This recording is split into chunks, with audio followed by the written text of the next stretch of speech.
We can't ignore the public sector when it comes to the finance side. The majority of the population of this country accesses health from the public sector. And you're right, as an HMO, we do have contracts both with public hospitals as well as private hospitals. Of course, you sense reluctance of many people to use the public sector hospitals. But when it comes to tertiary care, for the middle income and lower income segment of the market, the best way to give them quality health is to go to the public tertiary institutions. Now, how do we address the issue of maybe a perceived poor quality in terms of service being delivered by the public hospitals? We have to look at how the health budget is being spent at the moment. You know, from what the statistics say, a great percentage of that budget goes to paying the workforce. There's hardly any investment in the facilities themselves, the structures, equipment, trainings, all the things that are needed to take these healthcare facilities up to the next level. So that's an area I would say that we all need to do advocacy to government to look at and see how we can influence that. Another thing that can also help is the manner of remuneration to public healthcare facilities. I mean, some of it also pertains to private healthcare facilities. Right now, how are public healthcare facilities funded? They're funded directly by the government. You know, it's not a payment that is determined by the health outcomes that comes out of the activity they carry out. Nothing is paid that is tied to the quality of the services they deliver. Nothing is paid to them by virtue of any new groundbreaking work that they do. Can we do something about that? Even us HMOs, we need to start to talk to ourselves. Can we come together and work with a new payment structure that rewards outcomes for these hospitals in a way that incentivizes them to simply do better? So I guess the other question, you know, that at Avon HMO, you know, the kind of market that we serve the entire segment. We have plans that are international in nature, that take people out of the country. We have plans that are geared towards, you know, your more affluent Nigerians who want hospitals who just don't provide clinical outcomes that are great, but want hospitals that give them the kind of ambience they have when they're in their luxury homes. We have hospitals that give the right clinical outcomes without any bells and whistles. And then, like I said, we also partner with and we contract with public sector hospitals as well. So we have health plans that go as low as, you know, about 20,000 naira for the whole year. And if you want to pay monthly or quarterly instrumentally, that's also possible, but, you know, it comes at a bit of a higher cost than that. So, but I am still conscious of the fact that in spite of this, there are people at and below the poverty line that we cannot reach. And that's where I come to the next part of my own suggestion today. You know, we all seem to be falling over ourselves trying to meet the totality of the market.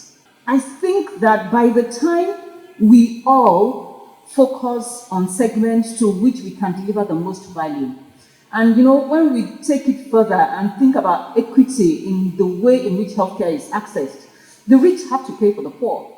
And you know, at the government level, whether it's federal government or state government, what they should see themselves as is the recipient of a pool of funds that can help go towards the less privileged and the underserved, you know, segments of the market. So these are my views on how, you know, what we are spending can be much more efficient.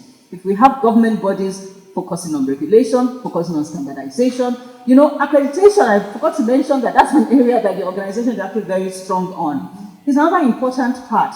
You know, if we are also able to give remuneration to those facilities on the supply side based on the level of accreditation that they've been able to achieve, where that places them. If we're able to come together with the regulator and also have a tariff regime that is based on what level of accreditation you have acquired or what, you know, services you can offer, etc., etc., etc.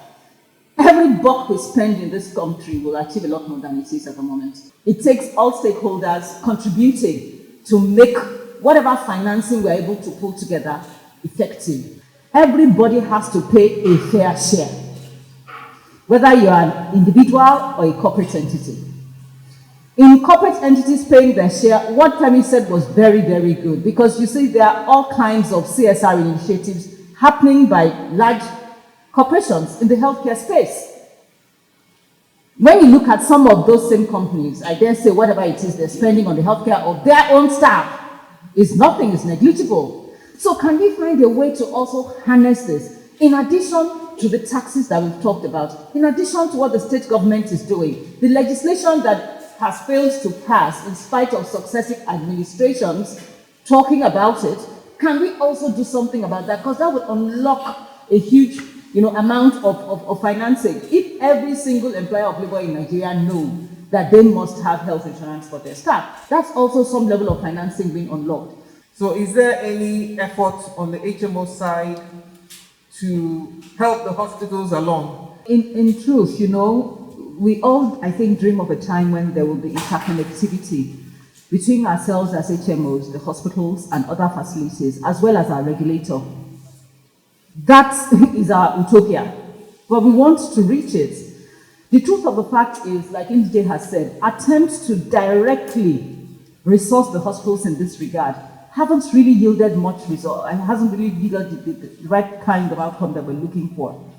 I'm aware now, though, that there are quite a few players in the healthcare technology space who are coming up with solutions that do this for hospitals and HMOs, and where the hospitals have to invest in practically nothing, no infrastructure at all, in order to use these systems. And I'm hoping that, as players in the industry, we can come together. The banking sector did with InterSwitch. We've been talking collaboration here for a while. Even amongst us HMOs, I have to say there has to be better collaboration. The standardization that I spoke about, the tariff regime that I spoke about, these are all things that we as HMOs have to have frank, honest discussions with ourselves about. And we have to start thinking about how we're going to invest in those tech companies that are coming up with these solutions that are going to provide us with interconnectivity across the entire ecosystem. Even pulling in the pharmacies, pulling in diagnostic centers, etc., etc., etc. We all have to just invest in it together.